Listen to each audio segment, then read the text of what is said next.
عبید اللہ بن موسیٰ، حنظلہ بن ابی سفیان، اکرمہ بن خالد، ابن عمر نے کہا کہ رسول اللہ صلی اللہ علیہ وآلہ وسلم نے فرمایا، اسلام کا کسر 5 ستونوں پر بنایا گیا ہے، اس بات کی شہادت دینا کہ اللہ کے سوا کوئی معبود نہیں ہے، اور یہ کہ محمد اللہ کے رسول ہیں، نماز پڑھنا، زکوٰۃ دینا، حج کرنا، رمضان کے روزے رکھنا۔ عبداللہ بن محمد جوفی، ابو عامر عقدی، سلیمان بن بلال، عبداللہ بن دینار، ابو صالح، ابو ہریرہ رضی اللہ تعالی عنہ نبی کریم صلی اللہ علیہ وآلہ وسلم سے نقل کرتے ہیں کہ آپ صلی اللہ علیہ وآلہ وسلم نے فرمایا، ایمان کی 60 سے کچھ اوپر شاخیں ہیں، اور حیا بھی ایمان کی شاخوں میں سے ایک شاخ ہے۔ آدم بن ابی ایاس، شعبہ، عبداللہ بن ابی سفر، اسماعیل شعبی، عبداللہ بن عمرو نبی صلی اللہ علیہ وآلہ وسلم سے نقل کرتے ہیں کہ آپ صلی اللہ علیہ وآلہ وسلم نے فرمایا، پکا مسلمان وہ ہے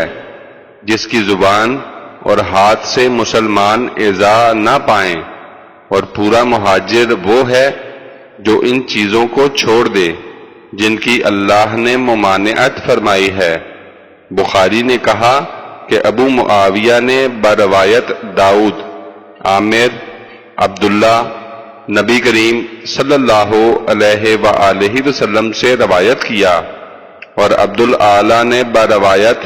داؤد، عامر، عبداللہ نبی صلی اللہ علیہ وآلہ وسلم سے روایت کیا۔ سعید بن یحییٰ بن سعید قرشی، یحییٰ بن سعید، ابو بردہ بن عبداللہ بن ابی بردہ، ابو بردہ، ابو موسیٰ کہتے ہیں کہ ایک مرتبہ صحابہ نے عرض کیا، یا رسول اللہ صلی اللہ علیہ وآلہ وسلم، کون سا اسلام افضل ہے؟ تو آپ صلی اللہ علیہ وآلہ وسلم نے فرمایا کہ اس شخص کا اسلام جس کی زبان سے مسلمان ایذا نہ پائیں۔ عمرو بن خالد، لیث، یزید، ابو الخیر، عبداللہ بن عمرو کہتے ہیں کہ ایک شخص نے رسول اللہ صلی اللہ علیہ وآلہ وسلم سے پوچھا کہ کس قسم کا اسلام بہتر ہے؟ تو آپ صلی اللہ علیہ وآلہ وسلم نے فرمایا کہ کھانا کھلاؤ جس کو جانتے ہو، اور جس کو نہ جانتے ہو سب کو سلام کرو۔ مسدد، یحییٰ، شعبہ، قتادہ، انس نبی صلی اللہ علیہ وآلہ وسلم سے نقل کرتے ہیں کہ آپ صلی اللہ علیہ وآلہ وسلم نے فرمایا، تم میں سے کوئی شخص اس وقت تک کامل مومن نہیں بن سکتا جب تک کہ اپنے بھائی مسلمان کے لیے وہی نہ چاہے جو اپنے لیے چاہتا ہے۔ ابو الیمان، شعیب، ابو زناد، اعرج، ابو ہریرہ رضی اللہ تعالی عنہ سے روایت ہے کہ رسول اللہ صلی اللہ علیہ وآلہ وسلم نے فرمایا کہ اس پاک ذات کی قسم جس کے قبضہ میں میری جان ہے کہ تم میں سے کوئی شخص اس وقت تک ایماندار نہیں ہو سکتا جب تک کہ میں اس کے نزدیک اس کے باپ اور اس کی اولاد سے زیادہ محبوب نہ ہو جاؤں۔ یعقوب بن ابراہیم، ابن علیہ، عبدالعزیز بن صہیب، انس، آدم بن ابی ایاس، شعبہ، قتادہ، انس رضی اللہ تعالی عنہ سے روایت ہے کہ نبی کریم صلی اللہ علیہ وآلہ وسلم نے فرمایا، تم میں سے کوئی شخص مومن نہیں ہو سکتا جب تک کہ میں اس کے نزدیک اس کے والد اور اس کی اولاد اور تمام لوگوں سے زیادہ محبوب نہ ہو جاؤں۔ محمد بن مثنى، عبد الوہاب ثقفی، ایوب، ابو قلابہ، انس رضی اللہ تعالی عنہ نبی کریم صلی اللہ علیہ وآلہ وسلم سے روایت کرتے ہیں کہ آپ صلی اللہ علیہ وآلہ وسلم نے فرمایا، یہ تین باتیں جس کسی میں ہوں گی وہ ایمان کی مٹھاس مزہ پائے گا، اللہ اور اس کے رسول اس کے نزدیک تمام ما سوا سے زیادہ محبوب ہوں، اور جس کسی سے محبت کرے تو صرف اللہ ہی کے لیے کرے، اور کفر میں واپس جانے کو ایسے برا سمجھے جیسے آگ میں ڈالے جانے کو۔ ابو ولید، شعبہ، عبداللہ بن جبیر، انس بن مالک رضی اللہ تعالی عنہ نبی کریم صلی اللہ علیہ وآلہ وسلم سے نقل کرتے ہیں کہ آپ صلی اللہ علیہ وآلہ وسلم نے فرمایا، انصار سے محبت کرنا ایماندار ہونے کی نشانی ہے، اور انصار سے دشمنی رکھنا منافق ہونے کی علامت ہے۔ ابو الیمان، شعیب، زہری، ابو ادریس، عائذ اللہ بن عبداللہ نے بیان کیا کہ عبادہ بن صامت جو جنگ بدر میں شریک تھے اور شب عقبہ میں ایک نقیب تھے، کہتے ہیں کہ رسول اللہ صلی اللہ علیہ وآلہ وسلم نے اس وقت فرمایا جبکہ آپ صلی اللہ علیہ وآلہ وسلم کے گرد صحابہ کی ایک جماعت بیٹھی ہوئی تھی کہ تم لوگ مجھ سے اس بات پر بیعت کرو کہ اللہ کے ساتھ کسی کو شریک نہ کرنا، اور چوری نہ کرنا، اور زنا نہ کرنا، اور اپنی اولاد کو قتل نہ کرنا، اور نہ ایسا بہتان کسی پر باندھنا جس کو تم دیدہ و دانستہ بناؤ، اور کسی اچھی بات میں اللہ اور رسول کی نافرمانی نہ کرنا۔ پس جو کوئی تم میں سے اس عہد کو پورا کرے گا تو اس کا ثواب اللہ کے ذمہ ہے، اور جو کوئی ان بری باتوں میں سے کسی میں مبتلا ہو جائے گا اور دنیا میں اس کی سزا اسے مل جائے گی تو یہ سزا اس کا کفارہ ہو جائے گی، اور جو ان بری باتوں میں سے کسی میں مبتلا ہو جائے گا اور اللہ اس کو دنیا میں پوشیدہ رکھے گا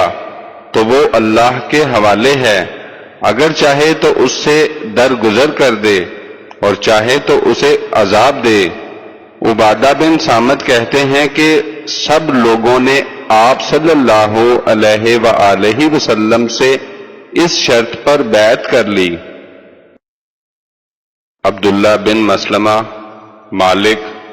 عبد الرحمن بن عبداللہ بن عبد الرحمن بن ابی صعصعہ، عبداللہ بن عبد الرحمن، ابو سعید خدری رضی اللہ تعالی عنہ کہتے ہیں کہ رسول اللہ صلی اللہ علیہ وآلہ وسلم نے فرمایا، قریب ہے کہ مسلمان کا اچھا مال بکریاں ہوں گی جن کو لے کر وہ پہاڑ کی چوٹیوں اور چٹیل میدانوں میں چلا جائے تاکہ اپنے دین کو فتنوں سے بچا لے۔ محمد بن سلام، عبدہ، ہشام، حضرت عائشہ رضی اللہ تعالی عنہا کہتی ہیں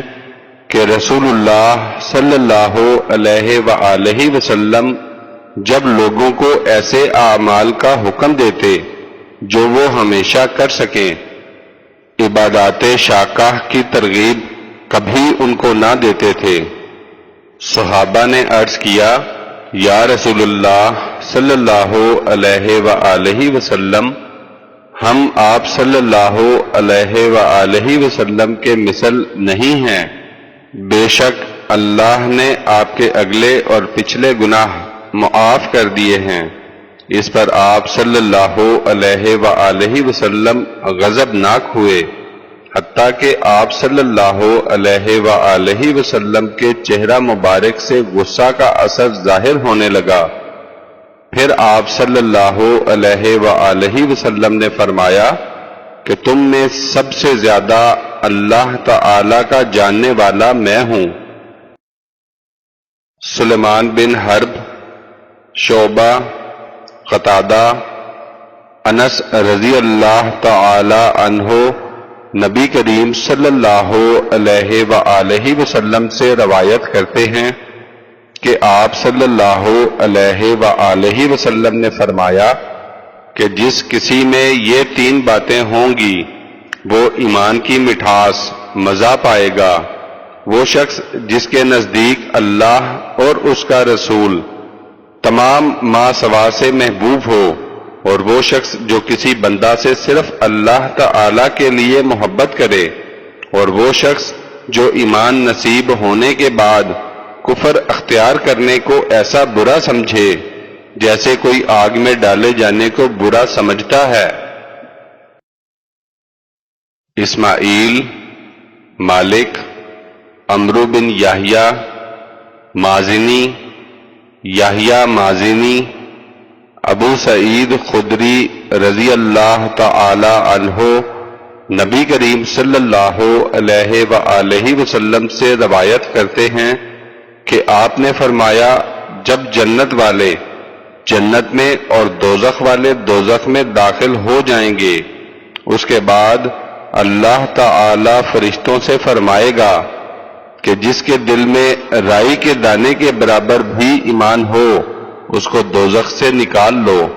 پس وہ دوزخ سے نکالے جائیں گے اور وہ جل کر سیاہ ہو چکے ہوں گے، پھر وہ نہر حیا یا نہر حیات میں ڈال دیے جائیں گے، تب وہ تر و تازہ ہو جائیں گے۔ جس طرح دانا تر و تازگی کے ساتھ پانی کے ساتھ اگتا ہے، اے شخص کیا تو نے نہیں دیکھا کہ دانا کیسا سبز کومپل زردی مائل نکلتا ہے؟ اس حدیث کے ایک راوی عمر نے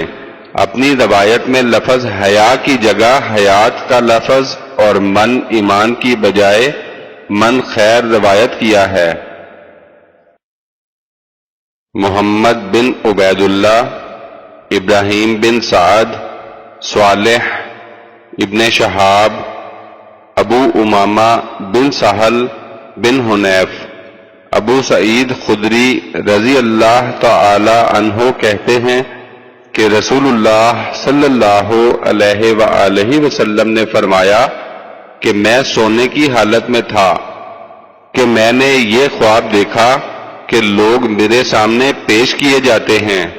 اور ان کے بدن پر قمیض ہے، بعض کی قمیض تو صرف پستانوں ہی تک ہے اور بعض ان سے نیچے ہیں، اور عمر بن خطاب رضی اللہ تعالی عنہ بھی میرے آگے پیش کیے گئے اور ان کے بدن پر جو قمیض ہے وہ اتنا نیچا ہے کہ وہ اس کو کھینچتے ہوئے چلتے ہیں۔ صحابہ نے عرض کیا کہ یا رسول اللہ صلی اللہ علیہ وآلہ وسلم، آپ نے اس کی کیا تعبیر لی؟ آپ صلی اللہ علیہ وآلہ وسلم نے فرمایا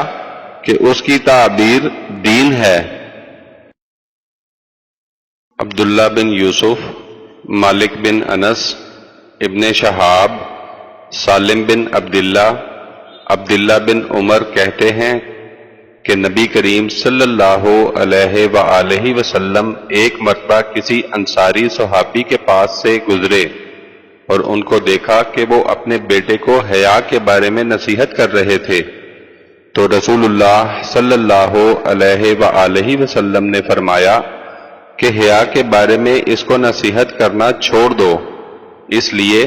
کہ حیا ایمان میں سے ہے۔ عبداللہ بن محمد مسندی،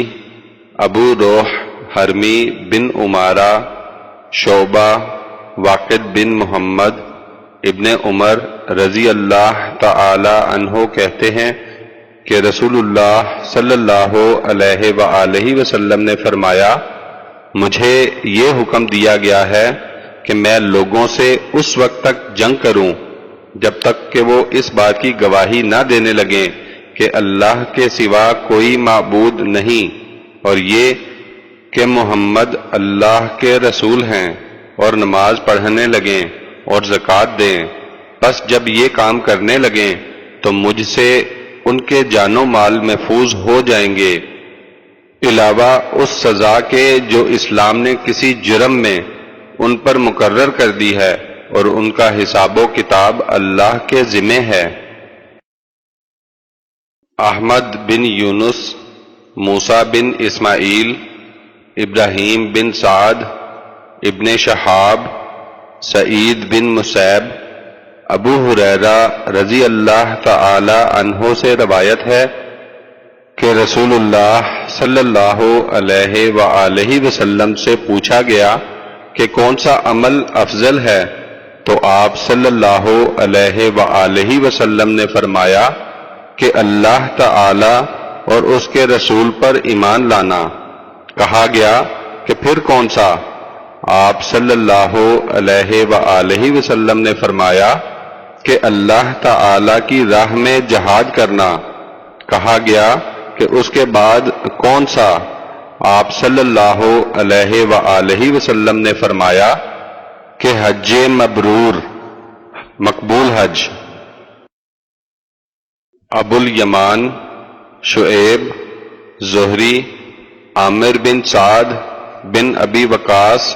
سعد بن ابی وقاص رضی اللہ تعالی عنہ سے روایت ہے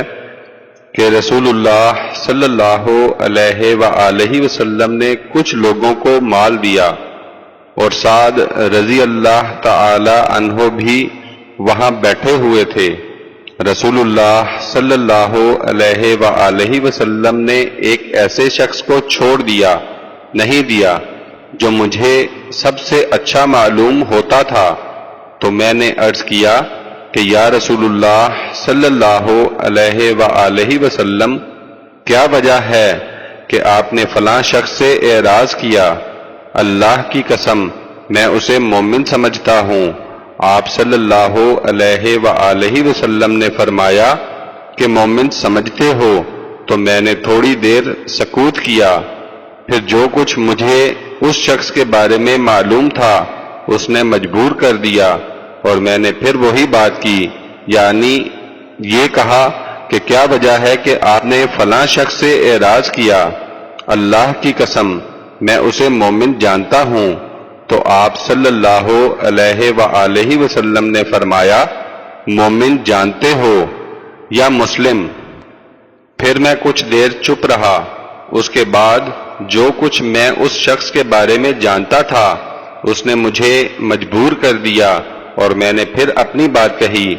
اور رسول اللہ صلی اللہ علیہ وآلہ وسلم نے پھر وہی فرمایا۔ بالآخر آپ صلی اللہ علیہ وآلہ وسلم نے فرمایا کہ اے سعد رضی اللہ عنہ، میں ایک شخص کو اس خوف سے کہ کہیں ایسا نہ ہو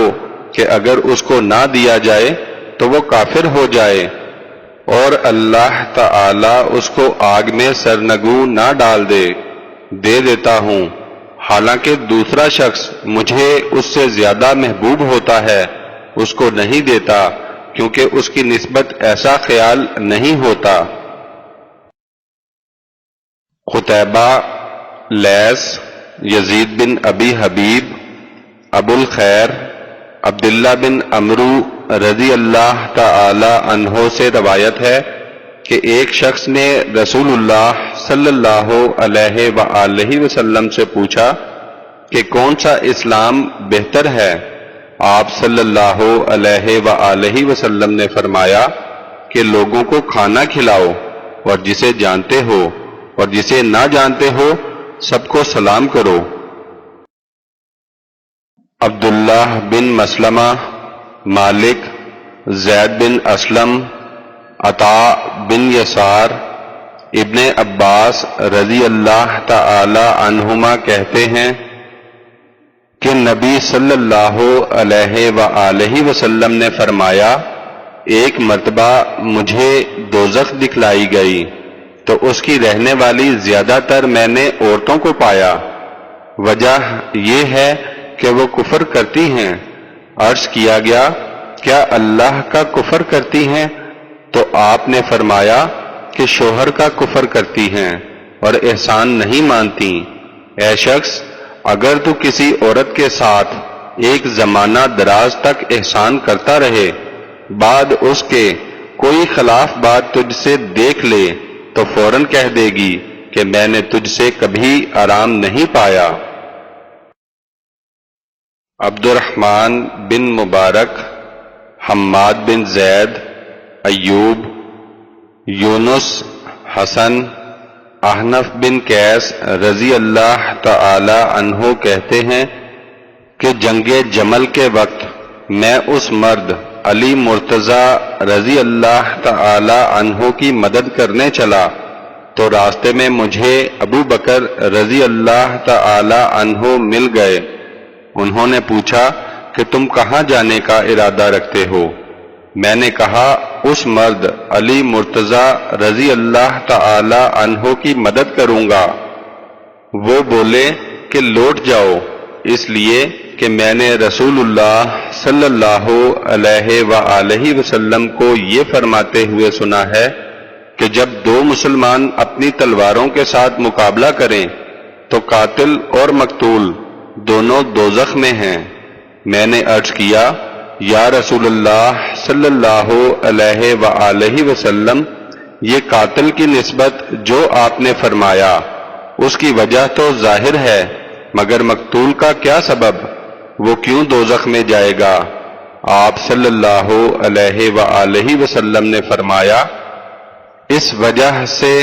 کہ وہ اپنے حریف کے قتل کا شائق تھا، حالانکہ وہ حریف مسلمان تھا۔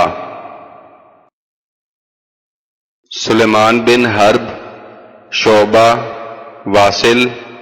احدب، معرور کہتے ہیں کہ میں نے ابو ذر رضی اللہ تعالی عنہ مقام ربضہ میں ملاقات کی اور ان کے جسم پر جس قسم کی تہبند اور چادر تھا، اسی قسم کی چادر اور تہبند ان کے غلام کے جسم پر تھا۔ میں نے ابو ذر رضی اللہ تعالی عنہ سے اس کا سبب پوچھا تو وہ کہنے لگے، میں نے ایک شخص کو جو میرا غلام تھا گالی دی، یعنی اس کو ماں سے غیرت دلائی تھی۔ یہ خبر نبی صلی اللہ علیہ وآلہ وسلم کو پہنچی تو آپ صلی اللہ علیہ وآلہ وسلم نے مجھ سے فرمایا کہ اے ابو ذر، کیا تم نے اسے اس کی ماں کی غیرت دلائی ہے؟ تم ایسے آدمی ہو کہ ابھی تم میں جاہلیت کا اثر باقی ہے۔ تمہارے غلام تمہارے بھائی ہیں، ان کو اللہ نے تمہارے قبضہ میں دیا ہے۔ جس شخص کا بھائی اس کے قبضہ میں ہو، اسے چاہیے کہ جو خود کھائے اس کو بھی کھلائے، اور جو خود پہنے وہی اس کو پہنائے، اور دیکھو اپنے غلاموں سے اس کام کا نہ کہو جو ان پر شاق ہو، اور اگر ایسے کام کی ان کو تکلیف دو تو خود بھی ان کی مدد کرو۔ ابو الولید، شعبہ، بشر، محمد، شعبہ، سلیمان، ابراہیم، علقمہ، عبداللہ بن مسعود رضی اللہ تعالی عنہ سے روایت ہے کہ جب آیت الذین آمنوا ولم یلبسوا ایمانہم بظلم اولئک لہم الامن وہم مہتدون، یعنی جو لوگ ایمان لائے اور انہوں نے اپنے ایمان کو ظلم کے ساتھ نہیں ملایا، نازل ہوئی تو رسول اللہ صلی اللہ علیہ وآلہ وسلم کے اصحاب بہت گھبرائے، کہنے لگے کہ ہم میں سے کون ہے جس نے ظلم نہیں کیا؟ تو اللہ بزرگ و برتر نے ان الشرک لظلم عظیم یعنی بے شک یقیناً شرک بڑا ظلم ہے نازل فرمایا۔ سلیمان ابو ربیع، اسماعیل ابن جعفر، نافع بن مالک ابن ابی عامر، ابو سہیل مالک بن ابی عامر، ابو ہریرہ رضی اللہ تعالی عنہ نبی صلی اللہ علیہ وآلہ وسلم سے روایت کرتے ہیں کہ آپ صلی اللہ علیہ وآلہ وسلم نے فرمایا کہ منافق کی 3 پہچانیں ہیں، جب بولے تو جھوٹ بولے، اور جب وعدہ کرے تو خلاف کرے، جب امین بنایا جائے تو خیانت کرے۔ قبیصہ بن عقبہ، سفیان، اعمش، عبید اللہ بن مرہ، مسروق، عبداللہ بن عمر رضی اللہ تعالی عنہ سے روایت ہے کہ نبی صلی اللہ علیہ وآلہ وسلم نے فرمایا، 4 باتیں جس کسی میں ہوں گی وہ خالص منافق ہے، اور جس میں ان 4 کی ایک بات ہو اس میں ایک بات نفاق کی ہے، تا وقتے کہ اس کو چھوڑ نہ دے۔ وہ 4 باتیں یہ ہیں: جب امین بنایا جائے تو خیانت کرے، اور جب بات کرے تو جھوٹ بولے، اور جب وعدہ کرے تو خلاف کرے، اور جب لڑے تو بےہودگی کرے۔ ابو الیمان، شعیب، ابو زناد، اعرج، ابو ہریرہ رضی اللہ تعالی عنہ کہتے ہیں کہ نبی کریم صلی اللہ علیہ وآلہ وسلم نے فرمایا، کوئی ایماندار ہو کر ثواب جان کر شب قدر میں قیام کرے تو اس کے اگلے گناہ بخش دیے جائیں گے۔ حرمی بن حفص، عبد الواحد، عمارہ، ابو زرعہ بن عمر بن جریر، ابو ہریرہ رضی اللہ تعالی عنہ نبی صلی اللہ علیہ وآلہ وسلم سے راوی ہیں کہ آپ صلی اللہ علیہ وآلہ وسلم نے فرمایا، اللہ تعالی اس شخص کے لیے جو اس کی راہ میں جہاد کرنے کو نکلے اور اس کو اللہ تعالی پر ایمان رکھنے اور اس کے پیغمبروں کی تصدیق ہی نے جہاد پر آمادہ کر کے گھر سے نکالا ہو، اس امر کا ذمہ دار ہو گیا ہے کہ یا تو میں اسے اس ثواب یا مال غنیمت کے ساتھ واپس کروں گا جو اس نے جہاد میں پایا ہے، یا اسے شہید بنا کر جنت میں داخل کر دوں گا۔ اور حضرت صلی اللہ علیہ وآلہ وسلم فرماتے ہیں کہ اگر میں اپنی امت پر دشوار نہ سمجھتا تو کبھی چھوٹے لشکر کے ہمراہ جانے سے بھی دریغ نہ کرتا، کیونکہ میں یقیناً اس بات کو پسند کرتا ہوں کہ اللہ تعالی کی راہ میں مارا جاؤں، پھر زندہ کیا جاؤں، پھر مارا جاؤں، پھر زندہ کیا جاؤں، پھر مارا جاؤں۔ اسماعیل، مالک ابن شہاب، حمید بن عبد الرحمن، ابو ہریرہ رضی اللہ تعالی عنہ سے روایت کرتے ہیں کہ رسول اللہ صلی اللہ علیہ وآلہ وسلم نے فرمایا، جو شخص رمضان میں ایمان اور ثواب کا کام سمجھ کر قیام کرے تو اس کے اگلے گناہ معاف کر دیے جائیں گے۔ محمد بن سلام، محمد بن فضیل، یحییٰ بن سعید، ابو مسلمہ، ابو ہریرہ رضی اللہ تعالی عنہ روایت ہے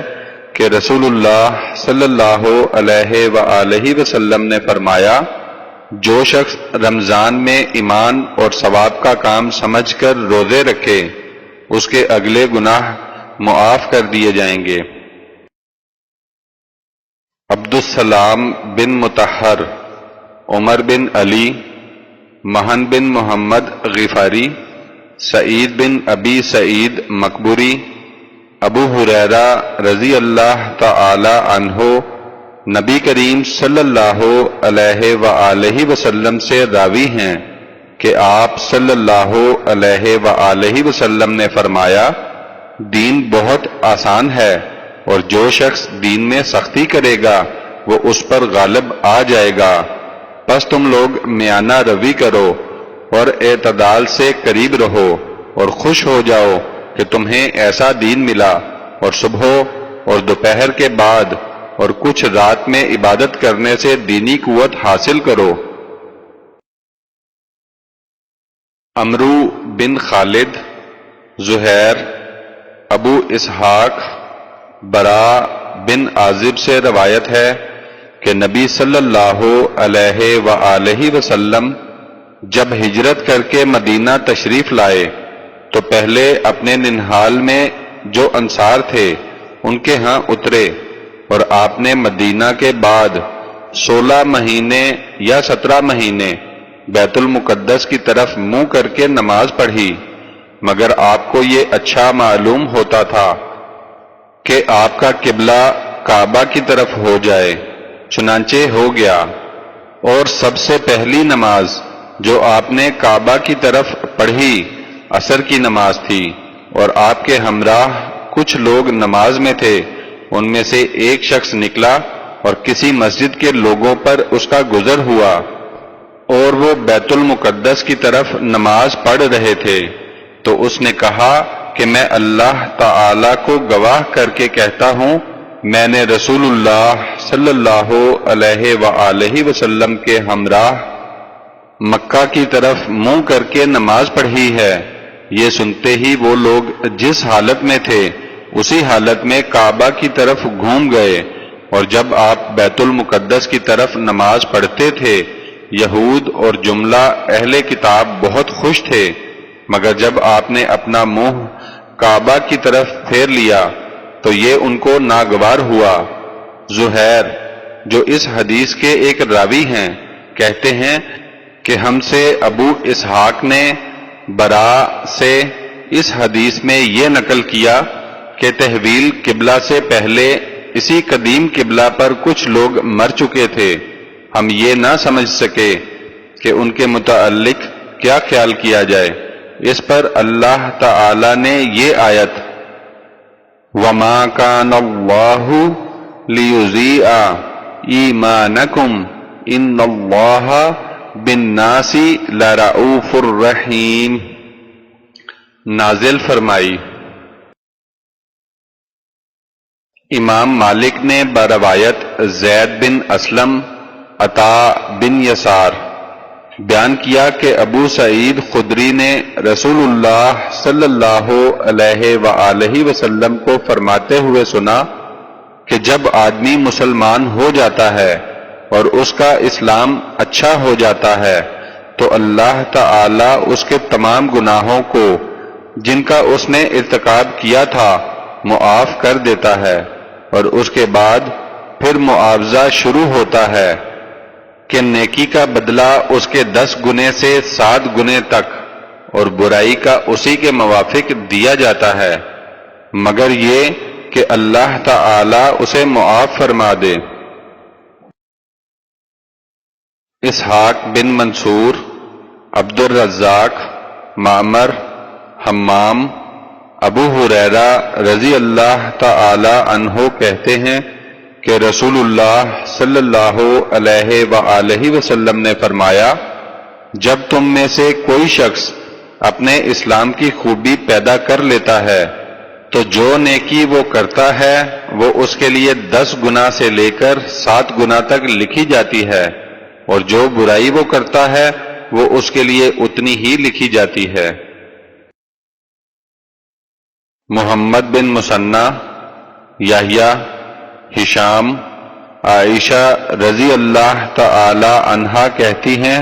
کہ نبی صلی اللہ علیہ وآلہ وسلم ایک مرتبہ ان کے پاس آئے اور ان کے پاس اس وقت کوئی عورت بیٹھی ہوئی تھی۔ آپ نے پوچھا کہ کون ہے؟ عائشہ رضی اللہ تعالی عنہا بولی کہ یہ فلاں عورت ہے، اور اس کی نماز کی کثرت کا حال بیان کرنے لگیں۔ آپ نے فرمایا کہ ٹھہرو، دیکھو تم اتنے اعمال کی ذمہ داری اپنے اوپر لو جن کی ہمیشہ کرنے کی تم کو طاقت ہو، اس لیے کہ اللہ ثواب دینے سے نہیں تھکتا تا وقتے کہ تم عبادت کرنے سے تھک جاؤ، اور اللہ کے نزدیک سب سے زیادہ محبوب وہ دین کا کام ہے جس کو کرنے والا ہمیشہ کر سکے۔ مسلم بن ابراہیم، ہشام، قتادہ، حضرت انس رضی اللہ تعالی عنہ نبی صلی اللہ علیہ وآلہ وسلم سے روایت کرتے ہیں کہ آپ صلی اللہ علیہ وآلہ وسلم نے فرمایا کہ جو شخص لا الہ الا اللہ کہہ دے اور اس کے دل میں ایک جو کے برابر نیکی ایمان ہو، وہ دوزخ سے نکالا جائے گا، اور جو لا الہ الا اللہ کہے اور اس کے دل میں گیہوں کے ایک دانے کے برابر خیر ایمان ہو، وہ بھی دوزخ سے نکالا جائے گا، اور جو شخص لا الہ الا اللہ کہے اور اس کے دل میں ایک ذرہ برابر نیکی ایمان ہو، وہ بھی دوزخ سے نکالا جائے گا۔ ابو عبداللہ نے کہا کہ ابان نے بروایت قتادہ انس نبی صلی اللہ علیہ وآلہ وسلم سے بجائے خیر کے ایمان کا لفظ روایت کیا ہے۔ حسن بن صباح، جعفر بن عون، ابو امیس، قیس بن مسلم، طارق بن شہاب، عمر بن خطاب رضی اللہ تعالی عنہ سے روایت ہے کہ ایک یہودی نے ان سے کہا کہ اے امیر المؤمنین، تمہاری کتاب قرآن میں ایک ایسی آیت ہے کہ اگر ہم پر یعنی یہودیوں پر وہ آیت نازل ہوتی تو ہم اس دن کو جس دن وہ نازل ہوتی عید منا لیتے۔ امیر المؤمنین نے پوچھا کہ وہ کون سی آیت ہے؟ یہودی بولا، الیوم اکملت لکم دینکم واتممت علیکم نعمتی ورضیت لکم الاسلام دینا۔ حضرت عمر رضی اللہ تعالی عنہ یہ سن کر کہنے لگے کہ بے شک ہم نے اس دن کو اور اس مقام کو یاد کر لیا ہے جس میں یہ آیت نبی صلی اللہ علیہ وآلہ وسلم پر نازل ہوئی۔ آپ اس دن عرفہ میں مقیم تھے اور جمعہ کا دن تھا۔ اسماعیل، مالک بن انس، ابو سہیل بن مالک، طلحہ بن عبید اللہ رضی اللہ تعالی عنہ سے روایت کرتے ہیں کہ ایک شخص نجد کا رہنے والا جس کے سر کے بال بکھرے ہوئے تھے رسول اللہ صلی اللہ علیہ وآلہ وسلم کے پاس آتا تھا۔ اس کی آواز کی گنگناہٹ تو سنی جا رہی تھی لیکن یہ سمجھ میں نہیں آتا تھا کہ کیا کہہ رہا ہے، لیکن جب قریب ہوا تو معلوم ہوا کہ وہ اسلام کی بابت آپ صلی اللہ علیہ وآلہ وسلم سے پوچھتا ہے۔ رسول اللہ صلی اللہ علیہ وآلہ وسلم نے فرمایا کہ دن رات میں 5 نمازیں ہیں۔ وہ شخص بولا کہ کیا ان کے علاوہ بھی کوئی نماز میرے اوپر فرض ہے؟ آپ نے فرمایا نہیں، مگر یہ کہ تو اپنی خوشی سے پڑھے۔ پھر رسول اللہ صلی اللہ علیہ وآلہ وسلم نے فرمایا رمضان کے روزے۔ اس نے عرض کیا کہ اس کے علاوہ اور روزے بھی میرے اوپر فرض ہیں؟ آپ صلی اللہ علیہ وآلہ وسلم نے فرمایا نہیں، مگر یہ کہ تو اپنی خوشی سے رکھے۔ طلحہ رضی اللہ تعالی عنہ کہتے ہیں کہ رسول اللہ صلی اللہ علیہ وآلہ وسلم نے اس سے زکوٰۃ کا بھی ذکر کیا۔ اس نے کہا کہ میرے اوپر اس کے علاوہ اور کوئی صدقہ بھی فرض ہے؟ آپ صلی اللہ علیہ وآلہ وسلم نے فرمایا نہیں، مگر یہ کہ تو اپنی خوشی سے دے۔ طلحہ رضی اللہ تعالی عنہ کہتے ہیں کہ پھر وہ شخص یہ کہتا ہوا چلا کہ کہ اللہ کی قسم نہ میں اس عبادت میں اپنی طرف سے زیادتی کروں گا اور نہ کمی کروں گا۔ رسول اللہ صلی اللہ علیہ وآلہ وسلم نے فرمایا کہ اگر یہ سچ کہہ رہا ہے تو کامیاب ہو گیا۔ احمد بن عبداللہ بن علی منجوفی، روح، عوف، حسن، محمد، ابو ہریرہ رضی اللہ تعالی عنہ سے روایت ہے کہ رسول اللہ صلی اللہ علیہ وآلہ وسلم نے فرمایا، جو کوئی شخص کسی مسلمان کے جنازے کے ہمراہ ایمان کا کام اور ثواب سمجھ کر جاتا ہے اور جب تک اس پر نماز نہ پڑھ لی جائے اور اس کے دفن سے فراغت نہ کر لی جائے اس کے ہمراہ رہتا ہے تو وہ 2 حصہ ثواب کے لے کر لوٹتا ہے، ہر حصہ احد پہاڑ کے برابر ہوتا ہے۔ اور جو شخص جنازے پر نماز پڑھ لے اور دفن کیے جانے سے قبل لوٹ آئے تو وہ 1 قرات ثواب لے کر لوٹتا ہے۔ عثمان مؤذن نے اس کے مطابق حدیث روایت کی ہے اور بیان کیا کہ ہم سے بروایت عوف، محمد، ابو ہریرہ رضی اللہ تعالی عنہ نبی صلی اللہ علیہ وآلہ وسلم سے روایت کیا۔ محمد بن عرعرہ، شعبہ، زبید کہتے ہیں کہ میں نے ابو وائل سے مرجیہ فرقہ کی بابت پوچھا تو انہوں نے کہا کہ مجھ سے عبداللہ بن مسعود نے بیان کیا کہ نبی صلی اللہ علیہ وآلہ وسلم نے فرمایا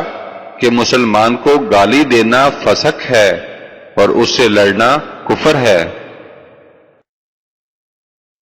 قتیبہ بن سعید، اسماعیل بن جعفر، حمید، حضرت انس رضی اللہ تعالی عنہ سے روایت ہے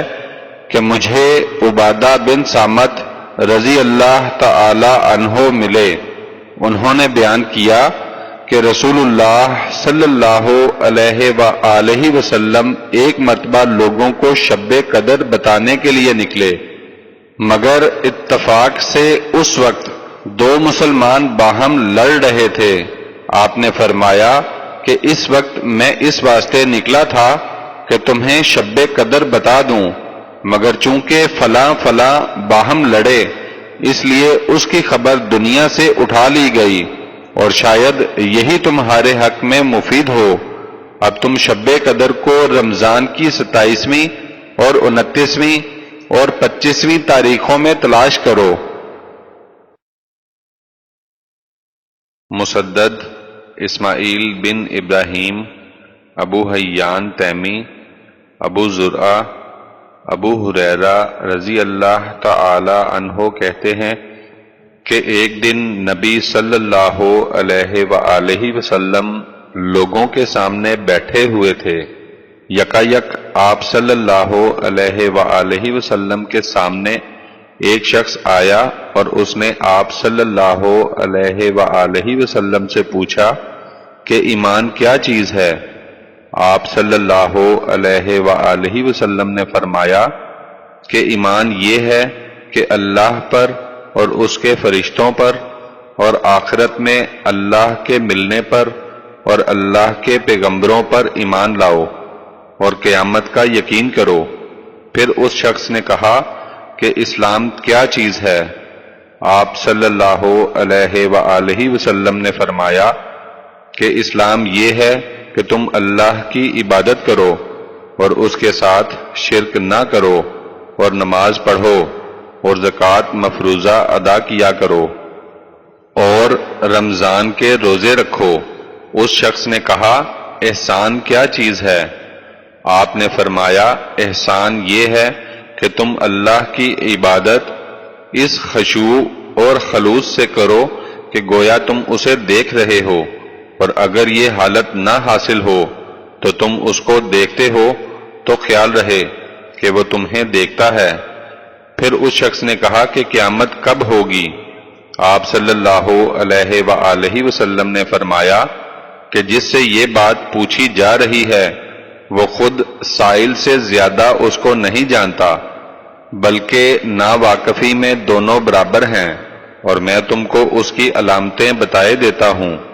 جب لونڈی اپنے سردار کو جنے اور سیاہ اونٹوں کو چرانے والے عمارتوں میں رہنے لگیں تو سمجھ لینا کہ قیامت قریب ہے، اور قیامت کا علم تو ان 5 چیزوں میں ہے کہ جن کو اللہ کے سوا کوئی نہیں جانتا۔ پھر نبی صلی اللہ علیہ وآلہ وسلم نے ان اللہ عندہ علم الساعۃ پوری آیت تلاوت فرمائی۔ اس کے بعد وہ شخص چلا تو آپ صلی اللہ علیہ وآلہ وسلم نے صحابہ سے فرمایا کہ اس کو میرے پاس واپس لاؤ۔ چنانچہ لوگ اس کو واپس لانے کو گئے، مگر وہاں کسی کو نہ دیکھا، تو آپ صلی اللہ علیہ وآلہ وسلم نے فرمایا یہ جبرائیل تھے، لوگوں کو ان کے دین کی تعلیم سکھانے آئے تھے۔ ابو عبداللہ کہتے ہیں کہ نبی صلی اللہ علیہ وآلہ وسلم نے ان سب باتوں کو ایمان کا جزو قرار دیا ہے۔ ابراہیم بن حمزہ، ابراہیم بن سعد، صالح ابن شہاب، عبید اللہ بن عبداللہ، عبداللہ بن عباس رضی اللہ تعالی عنہما کہتے ہیں کہ مجھ سے ابو سفیان بن حرب نے بیان کیا کہ ان سے ہرقل نے کہا کہ میں نے تم سے پوچھا کہ محمد صلی اللہ علیہ وآلہ وسلم کے پیروکار زیادہ ہوتے جاتے ہیں یا کم، تو تم نے کہا کہ زیادہ ہوتے جاتے ہیں، اور ایمان جب تک اعلی درجہ تک نہ پہنچے اس وقت تک اس کی یہی صورت ہوتی ہے۔ میں نے تم سے یہ بھی سوال کیا تھا کہ ان میں سے کوئی اس دین میں داخل ہونے کے بعد دین سے پھر جاتا ہے، تو تم نے کہا کہ نہیں، اور ایمان کی حالت اسی طرح ہے جبکہ اس کی بشاشت دلوں میں مل جائے کہ پھر کوئی شخص اس سے ناخوش نہیں ہو سکتا۔ ابو نعیم، زکریا، عامر، نعمان بن بشیر رضی اللہ تعالی عنہ کہتے ہیں کہ میں نے رسول اللہ صلی اللہ علیہ وآلہ وسلم سے سنا کہ آپ صلی اللہ علیہ وآلہ وسلم فرماتے تھے کہ حلال ظاہر ہے اور حرام بھی ظاہر ہے، اور دونوں کے درمیان میں شبہ کی چیزیں ہیں کہ جن کو بہت سے لوگ نہیں جانتے۔ پس جو شخص شبہ کی چیزوں سے بچے اس نے اپنے دین اور اپنی آبرو کو بچا لیا، اور جو شخص شبہوں کی چیزوں میں مبتلا ہو جائے اس کی مثال ایسی ہے جیسے کہ جانور شاہی چراگاہ کے قریب چر رہا ہو، جس کے متعلق اندیشہ ہوتا ہے کہ ایک دن اس کے اندر بھی داخل ہو جائے۔ لوگوں آگاہ ہو جاؤ کہ ہر بادشاہ کی ایک چراگاہ ہے، آگاہ ہو جاؤ کہ اللہ کی چراگاہ اس کی زمین میں اس کی حرام کی ہوئی چیزیں ہیں۔ خبردار ہو جاؤ کہ بدن کا ایک ٹکڑا گوشت کا ہے، جب وہ سنور جاتا ہے تو تمام بدن سنور جاتا ہے، اور جب وہ خراب ہو جاتا ہے تو تمام بدن خراب ہو جاتا ہے۔ سنو، وہ ٹکڑا دل ہے۔ علی بن جعد، شعبہ، ابو جمرہ رضی اللہ تعالی عنہ کہتے ہیں کہ میں ابن عباس رضی اللہ تعالی عنہما کے ساتھ بیٹھا تھا تو وہ مجھے اپنے تخت پر بٹھا لیتے تھے۔ ایک مرتبہ انہوں نے مجھ سے کہا کہ تم میرے پاس رہو، میں تمہیں اپنے مال سے کچھ حصہ دوں گا، لہذا میں 2 مہینے ان کے پاس رہا۔ بعد ازاں انہوں نے ایک روز مجھ سے کہا کہ قبیلہ عبد القیس کے لوگ جب نبی صلی اللہ علیہ وآلہ وسلم کے پاس آئے تو آپ نے ان سے کہا کہ تم کس قوم کے ہو، یا یہ پوچھا کہ تم کس جماعت سے ہو؟ وہ بولے کہ ہم ربیعہ کے خاندان سے ہیں۔ آپ نے فرمایا کہ مرحبا بالقوم، یا بجائے بالقوم کے بالوفد فرمایا، غیر جزایا ولا ندامہ۔ پھر ان لوگوں نے عرض کیا کہ یا رسول اللہ صلی اللہ علیہ وآلہ وسلم، ہم سوائے ماہ حرام کے کسی اور زمانے میں آپ کے پاس نہیں آ سکتے، اس لیے کہ ہمارے اور آپ کے درمیان کفار مضر کا قبیلہ رہتا ہے، ان سے ہمیں اندیشہ ہے، لہذا آپ ہم کو کوئی ایسی بات بتا دیجئے کہ ہم اپنے پیچھے والوں کو اس کی اطلاع کر دیں، اور ہم سب اس پر عمل کر کے جنت میں داخل ہو جائیں۔ اور ان لوگوں نے آپ سے پینے کی چیزوں کے بابت بھی پوچھا کہ کون سی حلال ہیں اور کون سی حرام، تو آپ نے انہیں 4 چیزوں کا حکم دیا اور 4 باتوں سے منع کیا۔ صرف اللہ پر ایمان لانے کا ان کو حکم دیا۔ آپ نے فرمایا کہ تم لوگ جانتے ہو صرف اللہ پر ایمان لانا کس طرح ہوتا ہے؟ انہوں نے کہا اللہ اور اس کا رسول خوب واقف ہیں۔ آپ نے فرمایا اس بات کی گواہی دینا کہ سوا اللہ کے کوئی معبود نہیں، اور یہ کہ محمد اللہ کے رسول ہیں، اور ان کو نماز پڑھنے، زکوٰۃ دینے اور رمضان کے روزے رکھنے کا حکم دیا، اور اس بات کا حکم دیا کہ مال غنیمت کا 5واں حصہ بیت المال میں دے دیا کرو، اور 4 چیزوں میں پانی یا کوئی اور چیز پینے سے ان کو منع کیا، حنتم سے اور دبا اور نکیر سے اور مزفت سے۔ اور کبھی ابن عباس مزفت کی جگہ مقیر کہا کرتے تھے، اور آپ نے فرمایا کہ ان باتوں کو یاد کر لو اور باقی لوگوں کو جو اپنی جگہ رہ گئے ہیں ان کو تعلیم دو۔ عبداللہ بن مسلمہ، مالک، یحییٰ بن سعید، محمد بن علقمہ بن وقاص، حضرت عمر رضی اللہ تعالی عنہ سے روایت ہے کہ رسول اللہ صلی اللہ علیہ وآلہ وسلم نے فرمایا اعمال کے نتیجے نیت کے موافق ہوتے ہیں، اور ہر شخص کے لیے وہی ہے جو وہ نیت کرے، لہذا جس کی ہجرت اللہ اور اس کے رسول کے لیے ہوگی تو اللہ کے ہاں اس کی ہجرت اسی کام کے لیے لکھی جاتی ہے جس کے لیے اس نے ہجرت کی ہو، اور جس کی ہجرت دنیا کے لیے ہو کہ اسے مل جائے، یا کسی عورت کے لیے ہو جس سے وہ نکاح کرے، تو اس کی ہجرت اس بات کے لیے ہوگی جس کے لیے اس نے ہجرت کی ہو۔ حجاج بن منہال، شعبہ، عدی بن ثابت، عبداللہ بن یزید، ابو مسعود نبی صلی اللہ علیہ وآلہ وسلم سے روایت کرتے ہیں کہ آپ صلی اللہ علیہ وآلہ وسلم نے فرمایا جب کوئی شخص اپنی بیوی پر ثواب سمجھ کر خرچ کرے تو وہ اس کے حق میں صدقہ کا حکم رکھتا ہے۔ حکم بن نافع، شعیب، زہری، عامر بن سعد،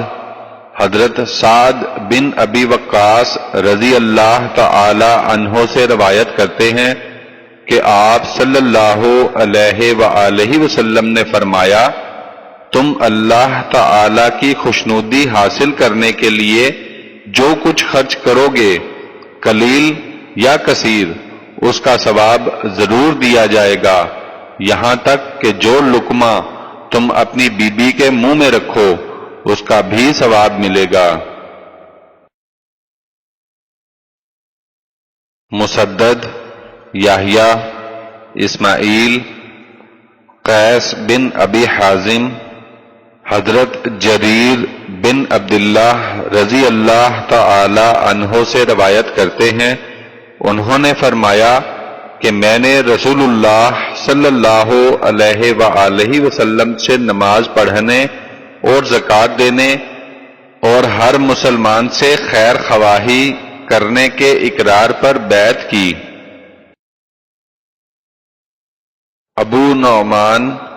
ابو عوانہ حضرت زیاد بن علاقہ کہتے ہیں کہ جس دن مغیرہ بن شعبہ رضی اللہ تعالی عنہ کا انتقال ہوا، اس دن میں نے جریر بن عبداللہ رضی اللہ تعالی عنہ سے سنا، پہلے وہ کھڑے ہو گئے اور اللہ کی حمد و ثنا بیان کی، پھر لوگوں سے مخاطب ہو کر کہا کہ اللہ وحدہ لا شریک لہ کے خوف اور وقار اور آہستگی کو اپنے اوپر لازم رکھو یہاں تک کہ امیر تمہارے پاس آ جائے، اس لیے کہ امیر تمہارے پاس ابھی آتا ہے۔ پھر کہا کہ تم لوگ اپنے امیر متوفی کے لیے خدا سے معافی مانگو، کیونکہ وہ خود بھی اپنے مجرموں کے قصور معاف کر دینے کو پسند کرتے تھے۔ پھر کہا کہ اما بعد، میں نبی صلی اللہ علیہ وآلہ وسلم کی خدمت میں حاضر ہوا اور کہا کہ میں آپ سے اسلام پر بیعت کرتا ہوں، تو آپ نے مجھ سے مسلمان رہنے اور ہر مسلمان سے خیر خواہی کرنے کی شرط لگائی، پس میں نے اسی پر آپ سے بیعت کی۔ قسم ہے اس مسجد کے پروردگار کی، بے شک میں تم لوگوں کا خیر خواہ ہوں۔ اس کے بعد انہوں نے استغفار کیا اور منبر سے اتر آئے۔ علم کی فضیلت کا بیان۔ اللہ تعالی کا ارشاد ہے، جو لوگ تم میں سے ایمان لے آئے ہیں اور انہیں علم دیا گیا ہے، اللہ تعالی ان کے مراتب بلند کر دے گا، اور جو کچھ تم کرتے ہو اللہ اس سے باخبر ہے۔ اور اللہ تعالی کا فرمانا ہے، اے میرے پروردگار، میرا علم زیادہ کر۔